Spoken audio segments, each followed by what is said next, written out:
Je suis dans la bibliothèque de mon ami Peter Henry Stein, photographe que vous connaissez certainement, et je vois des tas de bouquins tout à fait intéressants. Nos amis les hommes, La revanche du clitoris, L'antique Kama Sutra, Péché mignon, et tous ces bouquins sont écrits par Maya Mazoret. J'ai voulu en savoir un peu plus, et tenez-vous bien, qui j'ai en face de moi aujourd'hui? Eh bien, c'est Maya, je vous la découvrais. Bonjour Maya, comment vas-tu? Bonjour, bonjour. On a un ami en commun. C'est vrai? Ouais, le Peter Henry Stein, justement. Et même un prénom en commun, puisque Henri est dans les deux. Exactement, exactement. Alors moi, j'étais très surpris, très étonné de voir ces bouquins écrits par Maya Mazoret, donc par toi-même. Alors dis-nous un petit peu, qu'est-ce qui t'a amené à écrire Nos amis les hommes, enfin, puis aussi toutes ces bandes dessinées là qui ont, je crois, beaucoup de succès.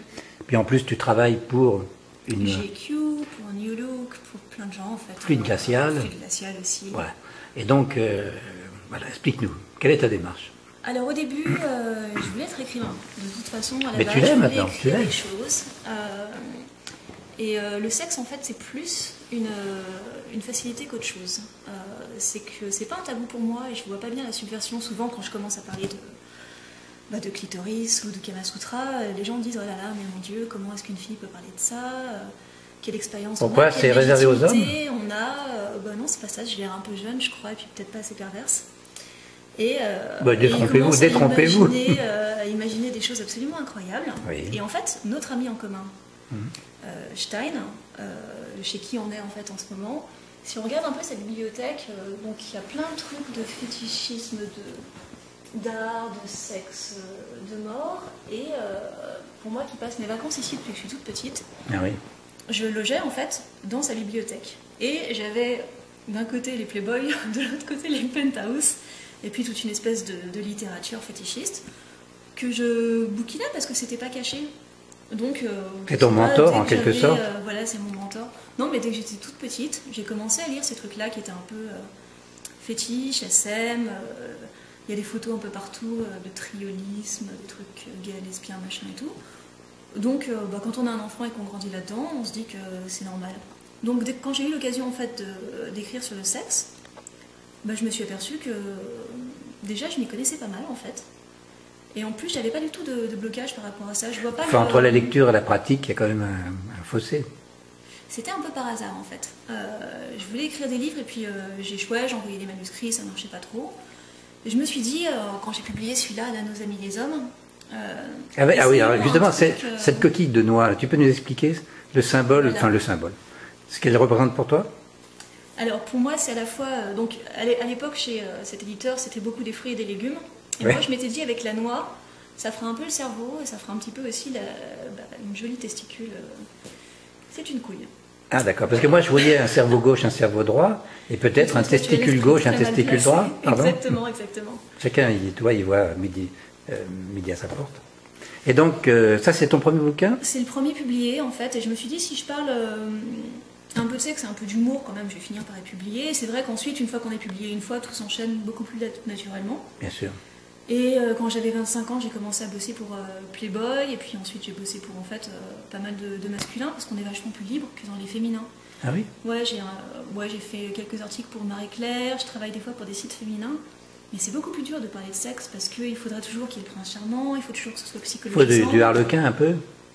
C'est pas... Ouais, non, je peux pas dire ça, je vais plus jamais travailler à cause de toi. Ah bon, d'accord. Non, mais c'est pas pareil, on n'a pas la même liberté dans les féminins parce qu'on peut pas appeler un chat, on peut pas. C'est toujours trop technique, c'est toujours trop explicite. Et moi, j'ai tendance à être technique et explicite. Enfin, dedans la revanche du clitoris, par exemple, dedans il y a des schémas, il y a des chiffres. Et moi, j'aime bien ça, j'aime bien dans le sexe, en fait, le côté scientifique. D'où un peu, d'ailleurs, le titre de ton blog, enfin, d'un de tes blogs, c'est Sexactu.com, et dont la baseline est parler de sexe sans parler de cul. Ah, voilà. Et donc tu as réussi, je crois que je me suis plongé, si je puis dire, dans Sexactu, c'est vraiment extraordinaire.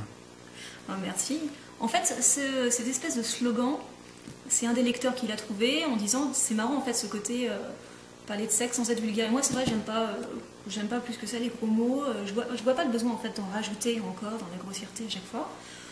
Donc j'en parle naturellement et c'est vrai que du coup c'est des chiffres, des faits, puis ensuite moi j'extrapole. Et j'aime bien rigoler, j'essaie de toujours être drôle parce qu'en fait les gens ont un espèce de double besoin dès qu'on parle de sexe, qui est à la fois d'avoir des normes, ils ont besoin du chiffre, ils ont besoin des faits, de comment on fait ça et à quel âge on devrait et comment ça marche, donc ça ils ont besoin. Et ensuite, une fois qu'ils ont ça... Est-ce que je suis comme tout le monde? Voilà, est-ce que je suis normale? Très important, le sexe est tellement normé.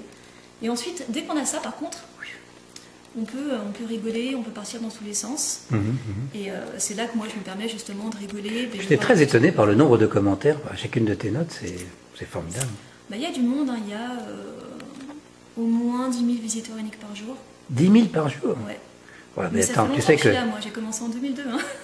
Ah oui, mais moi j'ai commencé en 2005, je dois avoir par jour sur l'ensemble de mes blogs, mettons 1000. Tu me vois? Ouais, mais voilà, je suis un petit gars. Ben oui, exactement. Peut-être qu'avec toi ça va flamber. Et donc, quels sont tes projets aujourd'hui? Oh mon Dieu, les projets. J'ai toujours envie de faire plein de choses en fait. Je voudrais faire des courts-métrages. On m'a proposé de faire un court-métrage porno, donc ça j'aimerais bien. J'aimerais faire des photos, je suis nulle, hein, mais j'aimerais bien en faire sur l'érotisme masculin, parce que pour l'instant c'est un peu les mecs qui photographient les mecs, et les filles qui refusent de photographier les mecs, parce que toujours l'érotisme doit être féminin, donc moi je trouve qu'il y a tellement de choses à faire en fait sur les corps masculins. Je vais continuer à écrire, je continue à écrire. J'ai encore une BD qui sort là en octobre, un autre Péché mignon chez Fluide Glacial.